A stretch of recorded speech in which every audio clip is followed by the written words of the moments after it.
Star Platinum. Is it a good figure?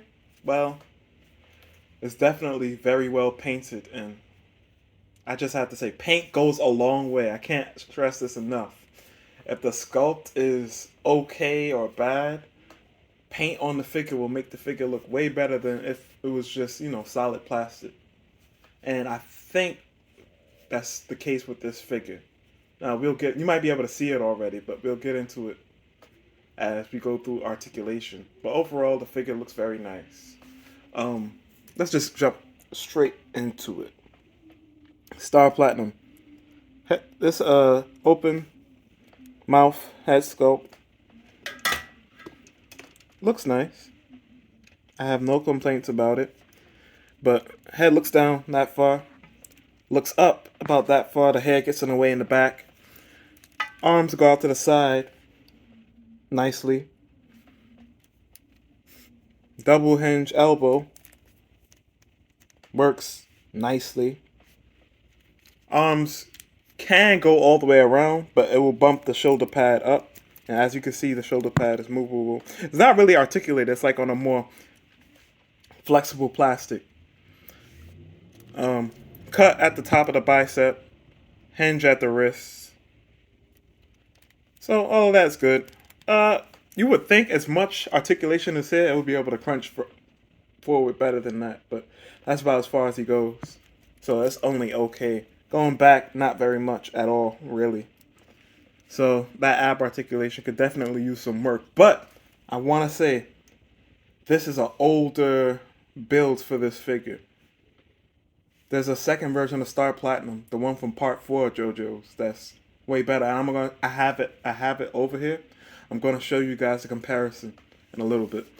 As far as the legs, he could kick forward. He could kick pretty high, so that's really good. He could kick back, but it goes out to the side a bit. Double hinge. Knee works fine. Okay ankle rocker. It's not the best, but it's there.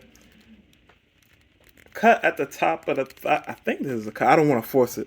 I don't want to break the figure. Oh yeah, this side. Yeah, it turns a little bit. Going out to the side. So now look here.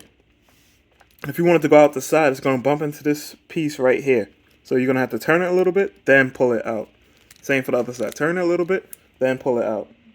And you could, mess around with it from there to get whatever pose you want that has a wide leg stance.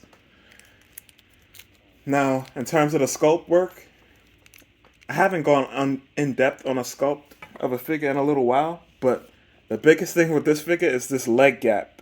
It makes him look like he has childbirth and hips. And that's not his proportions. His proportions is, more heroic. Taper down once you get to the waist and the legs. So that's definitely something I would say needs to be improved on, but they already improved on it when you have the second version of Star Platinum from Part 4. You can see this one looks a lot more heroic. That taper, just like I said. You can see the difference in real time. So they already improved on it. Typically, I would say, oh, the company needs to improve on this. But they have already improved on it. Versus this. He almost looked kind of bow-legged too. But, yeah. This is the superior version of Star Platinum. Hopefully they re-release this figure. If they haven't done it already. Because I'm not super well-versed with this line. But hopefully what they can do is just do a repaint of this one with these colors. If you care about the all-purple. I prefer this color variation myself. But other than that, in terms of articulation, it's actually not too bad. Oh wait, I took the wrong one off. It's not too bad.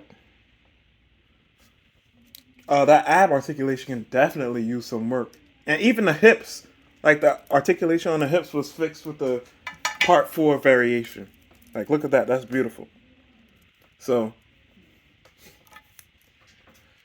and I'll review the other one at another point. I don't know when. Overall, I would say before we get into the accessories, Overall articulation is, I give it a 7 out of 10. Could use some work, definitely. And the sculpt, 7 out of 10 too. Once again, could use some work. So that's about a 70% on this exam. Next thing is accessories, which you'll see in the pictures following this. Overall, the accessories that you get with Star Platinum are pretty good. What's there works, even though it's minimal. You get the 2 fist hands in the packaging. You get 2 grabby style pose hands. You get his star finger hand, and you get 1 pointing hand, and that's it. Which works for Star Platinum because 9 times out of 10 he's punching people anyways. As for the head, you get the 1 straight face, and here you can see the profile view and the front view, and you get the yelling face, which is also where you can see the profile and front view. Overall, it's a nice set of accessories for Star Platinum. And it's not much else to complain about. Like, the one complaint that I had, which is like the childbirthing looking hips. It works, like, you don't see it once you have them posed up. Once you have them posed up, it's not a big issue at all. But it doesn't even really matter because they have superior versions of Star Platinum release, as I showed you with the Part 4 one. Now, if you want this specific color, you're gonna have to just pose it away. Other than that, it's a solid figure. Would I recommend you pick them up? Only if you really want this color. Otherwise, I would recommend the other version, the Part 4 version of Star Platinum, over this one. But if you want that all purple version, go ahead and pick it up. It's not a bad figure at all. The paint looks nice. Paint is clean. Articulation is decent if you know how to pose. But overall, solid. It's okay. Definitely falls short to the Part 4 Star Platinum. Stay tuned for pictures at the end. I feel like I've been forgetting to say that like in a lot of my videos. And until next time, peace out.